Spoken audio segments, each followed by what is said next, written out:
Hello everyone, আসসালামু আলাইকুম। আশা করছি সবাই অনেক ভালো আছেন।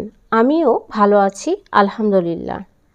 আজকে আপনাদের সাথে শেয়ার করব ভীষণ মজার আমের টক ঝাল মিষ্টি আচার রেসিপি। তাই এখানে আমি প্রায় 1 কেজি পরিমাণ আম ভালোভাবে খোসা ছিলে ঠিক এইভাবে কেটে নিয়েছি। এবার এই সহজ আমের আচারটা কিভাবে তৈরি করব সম্পূর্ণটাই আপনাদের সাথে শেয়ার করব। চলুন তাহলে দেখে নেওয়া যাক। আচারের জন্য প্রথমেই একটা মশলা তৈরি করে নিচ্ছি। দিয়ে দিলাম 1 চা চামচ 5 ফোড়ন, 1/2 চা চামচ ধনে, 1/2 চা চামচ মৌরি আর দিয়ে দিচ্ছি 4টা শুকনো মরিচ। এবার এই মশলাগুলোকে একত্রে ভালোভাবে টেলে নিতে হবে। মশলাগুলো এমনভাবে টালতে হবে যেন পুড়ে না যায়। মশলাগুলো টালা হয়ে গেছে, এবার একটা ফ্রিজে তুলে নিয়ে নিলাম। আবার ওই প্যানেই দিয়ে দিচ্ছি 1/2 কাপ সরিষার তেল আর দিয়ে দিচ্ছি 1 চা চামচ আস্ত গোটা রসুন কোয়া একটু ছেঁচে নিয়ে।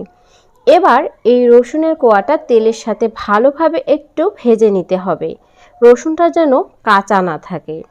সরিষার তেল গরম হয়ে আসলে কিন্তু এরকম ফেনা হয়ে ওঠে, এতে ভয়ের কিছুই নেই।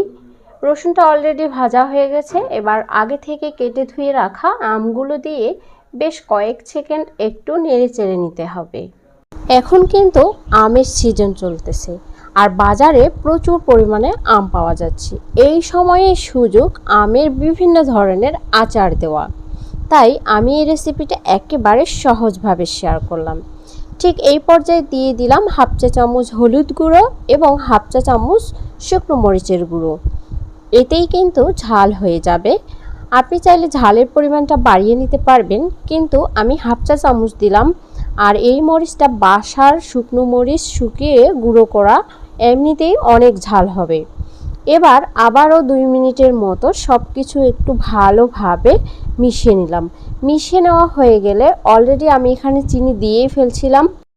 1 কেজি আম আচার করেছি আমি, পুরোপুরি 1/2 কেজি চিনি দিয়েছি। তো সম্পূর্ণ চিনিটা একেবারে দেওয়া হয়ে গেছে। চিনি দেওয়ার পরে আমি এগুলো সব কিছু ভালোভাবে মিশিয়ে নিচ্ছি। চিনি থেকে কিন্তু কিছুক্ষণের মধ্যেই পানি ছেড়ে দিবে। আপনি চাইলে আমগুলো সেদ্ধ করার জন্য একটু এই পর্যায়ে পানিও দিতে পারবেন। আর এই আমগুলো সেদ্ধ হতে আমার কোনো পানির প্রয়োজন হয়নি। চিনি থেকে যা পানি বা শিরা বের হয়েছে ঠিক তাতেই আমগুলো সেদ্ধ হয়ে গেছিল। আমগুলো যখন আধা সেদ্ধ হয়ে আসবে ঠিক সেই পর্যায়ে দিয়ে দিতে হবে আচারের মশলা। আর ওই যে মশলাগুলো ভেজে নিয়েছিলাম, একটা ফ্রিজে তুলে রেখেছিলাম, সেই মশলাগুলো আমি ব্লেন্ডারে গুঁড়ো করে সম্পূর্ণটাই এই আচারের মধ্যে দিয়ে দিলাম। আচারের মশলাটা আমি একবারেই দিয়ে দিলাম যেন আর মশলা দেওয়ার কোনো ঝামেলা করতে না হয়। এখন শুধু সামনে দাঁড়িয়ে থেকে আচারটা ভালোভাবে নেড়ে চেড়ে তৈরি করে নিতে হবে।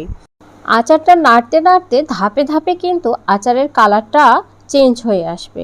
এই আচারের কালারটাও চেঞ্জ হয়ে এসছে। আর এখন আমি আচারটাকে ভালোভাবে ম্যাশ করে নিব লাকড়ির সাহায্যে।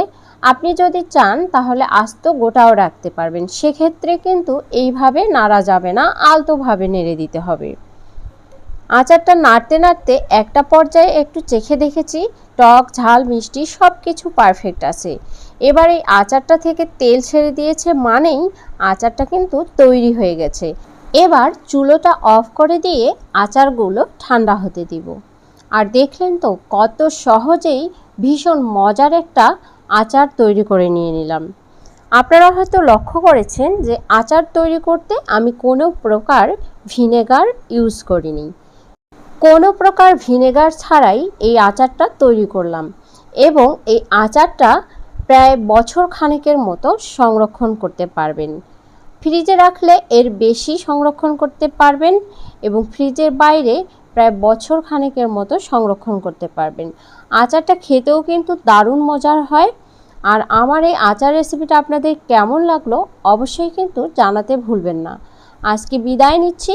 সবাই ভালো থাকবেন, সুস্থ থাকবেন, আমাদের জন্য দোয়া করবেন। আল্লাহ হাফেজ।